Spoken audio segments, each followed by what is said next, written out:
అందరికీ నమస్కారం. ఈరోజు ఇక్కడ వచ్చేసేటువంటి నాతోటి రజక మిత్రులకు, మా ఆడపడుచులకు పేరు పేరున హృదయపూర్వక ధన్యవాదాలు తెలియజేసుకుంటూ, ముందుగా నాకు బీసీసీఎల్ స్టేట్ సెక్రటరీగా పదవి ఇచ్చినటువంటి నా అభిమాన నాయకుడు వైఎస్ జగన్మోహన్ రెడ్డి గారికి, అలాగే అవినాష్ రెడ్డి గారికి, అలాగే ప్రొద్దుటూరు ఇన్ఛార్జి రాచమల్లి శివప్రసాద్ రెడ్డి గారికి, నన్ను తమ్మునిగా చూసుకుంటే బాదగొడ బంగారెడ్డి గారికి, అలాగే ఆంధ్రప్రదేశ్ రాష్ట్ర రజక విభాగం పన్నీటి కాసాయన్న గారికి, ఎప్పుడు కూడా రామునికి లక్ష్మణులా నేను తోడుండి అన్నతోటి పనిచేస్తానని కూడా ఈ సభాముఖంగా తెలియజేసుకుంటున్నాను. ఈరోజు మనమంతా ఏమంటున్నామంటే కులం కులం కులం అంటున్నాం.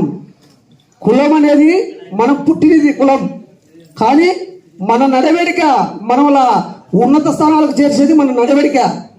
దయచేసి మీరందరూ కూడా ఏ విధంగా అయితే మీ మీ ఇన్ఛార్జీలలో, మీ మీ నియోజకవర్గాలలో పార్టీకి కట్టుబడి లోకల్గా మన ఇన్ఛార్జికి అత్యంత దగ్గరగా పనిచేసినప్పుడే మనం నాయకుడిగా ఎదగగలం.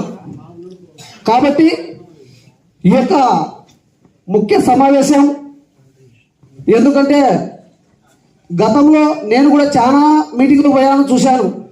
ఎప్పుడు చూడు రజక అంటే టీడీపీ అంటే రజక అట్లా అంటున్నారు. కానీ మన నాయకుడు జగన్మోహన్ రెడ్డి గారు ఎప్పుడైతే ముఖ్యమంత్రి అయినాడో ప్రతి కులంలో కూడా ఒక బీసీ ఎన్నుకోబడిన కులాల్లో కదలిక అనేది వచ్చింది. కాబట్టి మనమందరం కూడా కులం అనేది కాదు, మనం ఎలా ఎదగాలి, ఏ విధంగా చేస్తే మన దగ్గర ఉన్న నాయకులకు దగ్గర అవుతాము. ఈరోజు మనమంతా ఎప్పుడైనా అనుకున్నామా తాడేపల్లె మీటింగ్లో మనం పాల్గొందామని అనుకున్నామా? ఎప్పుడైనా అన్నా ఎప్పుడన్నా మనం తాడేపల్లె జగన్ సారు ఆఫీస్ వరకు పోతాం అనుకున్నామా? లేదు. మరి ఈరోజు ఎందుకు వచ్చాము? మనలో చైతన్యం వచ్చింది, మన కులంలో మార్పు వచ్చింది, ఒకరిని చూసి ఒకరిని ఎదగాలనే పట్టుదల వచ్చింది.